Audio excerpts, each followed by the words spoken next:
Hello friends, welcome to my channel. আজি মই আপোনালোকৰ ওচৰলৈ নাৰিকলৰ এটা টেষ্টি ৰেচিপি লৈ আহিছো। হেয়া হৈছে নাৰিকলৰ বৰফি। আপোনালোকে এনেকৈ বৰফি বনাই খাই পাইছেনে বাৰু? যদি খাই পোৱা নাই, আপোনালোকেও ট্ৰাই কৰি চাব আৰু কেনেকুৱা পালে মোক কমেন্ট কৰি জনাবলৈ নাপাহৰিব। গতিকে আহকচোন পলম নকৰি ভিডিঅটো আৰম্ভ কৰো।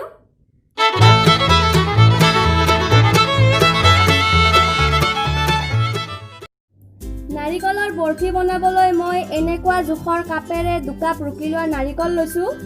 ইয়াত মই ডাঙৰ চামুচেৰে 2 চামুচ চেনি আৰু মিল্ক পাউডাৰ দি ভালকৈ মিক্স কৰি দিম।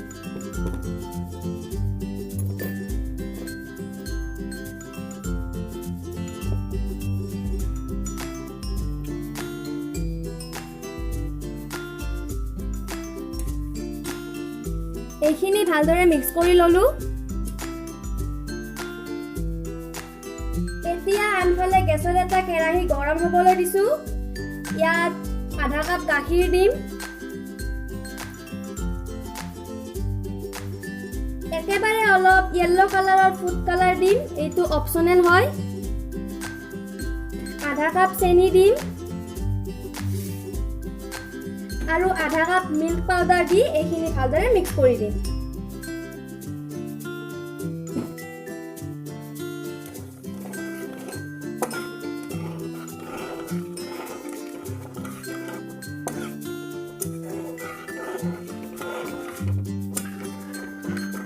এইখিনি এনেকৈ লো ফ্লেমত ভালদৰে লৰাই থাকিব যাতে চেনি আৰু পাউডাৰ গাখীৰখিনি ভালদৰে মিহলি হৈ যায়। ইয়াত এটা ইলাচি ফালি দি দিম।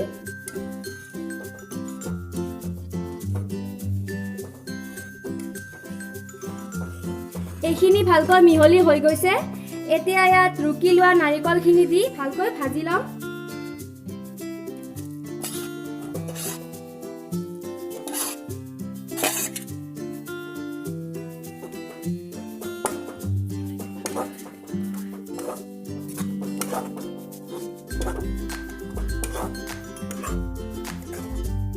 যেতিয়ালৈ নাৰিকলখিনি গোটা বান্ধি নাযায় তেতিয়ালৈ আমি নাৰিকলখিনি ভালকৈ ভাজি থাকিব লাগিব।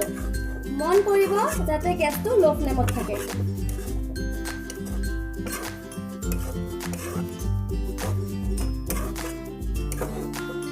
এনেদৰে একেৰাহে লৰাই থাকিব যাতে কেৰাহীৰ তলিত লাগি নধৰে।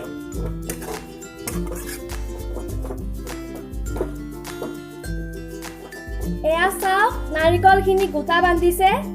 নাৰিকলখিনি ভজা প্ৰায় 15 মিনিট মানেই হ'ল। নাৰিকলৰ বৰফি বনাবলৈ নাৰিকলখিনি গোটা বান্ধিবলৈ অলপ সময় লাগে। এতিয়া নাৰিকলখিনি অলপ ঠাণ্ডা কৰি হাতত লাডু কৰি চাব। যদি লাডু হৈছে তেন্তে নাৰিকলখিনি ভজা হৈ গ'ল, আৰু যদি লাডু নহয় তেন্তে অলপ গৰম গাখীৰত অলপমান চেনি গলাই মিশ্ৰণখিনিৰ লগত দি ভালদৰে ভাজি ল'ব। এতিয়া মই গেছটো অফ কৰি এইখিনি অলপ ঠাণ্ডা হ'বলৈ দিম। নাৰিকলখিনি চুব পৰাকৈ ঠাণ্ডা হৈ গ'ল। এতিয়া অলপমান নাৰিকল হাতত লৈ চাম লাডু হয় নে নহয়। এয়া চাওক কিমান ধুনীয়াকৈ লাডু হৈ গৈছে। গতিকে এইখিনি বৰফি বনাবৰ বাবে ৰেডি হৈ গৈছে। এতিয়া এনেকুৱা এখন কাঁহী বা প্লেট ল'ব। ইয়াৰ ওপৰত মই এখন প্লেন প্লাষ্টিক ল'ম আৰু প্লাষ্টিকখনৰ ওপৰত নাৰিকলৰ মিক্সাৰটো দি বহলাই স্কুৱেৰ শেপ কৰি দিম।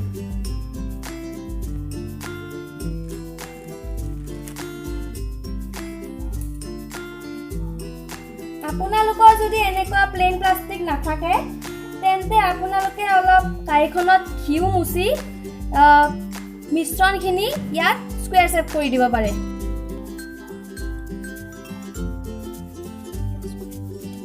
এতিয়া মিশ্ৰণখিনি স্কুৱেৰ শেপ কৰি দিম।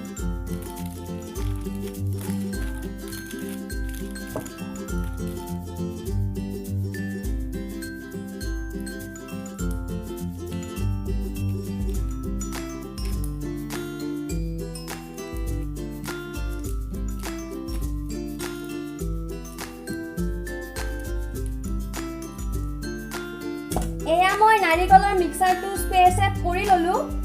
এতিয়া ইয়াত অলপ বাদাম লৈ এইখিনি গাৰ্নিছ কৰি দিম।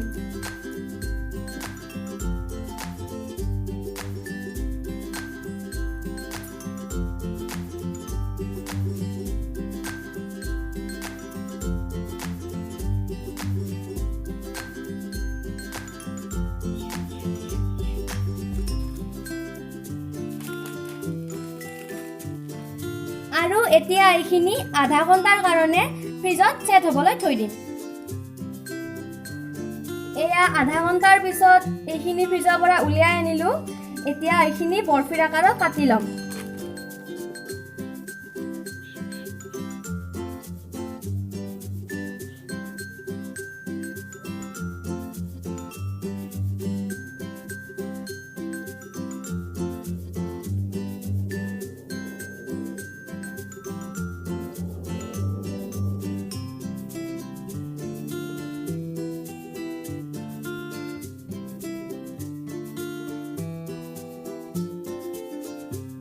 এয়া মই গোটেইখিনি বৰফিৰ আকাৰত কাটি ল'লোঁ।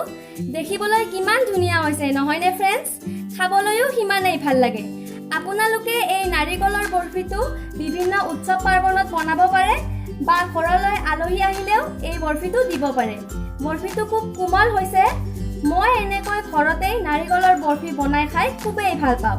আশা কৰোঁ আপোনালোকেও ভাল পাব। আৰু যদি মোৰ ৰেচিপিটো ভাল লাগিছে তেন্তে লাইক আৰু শ্বেয়াৰ কৰি দিব।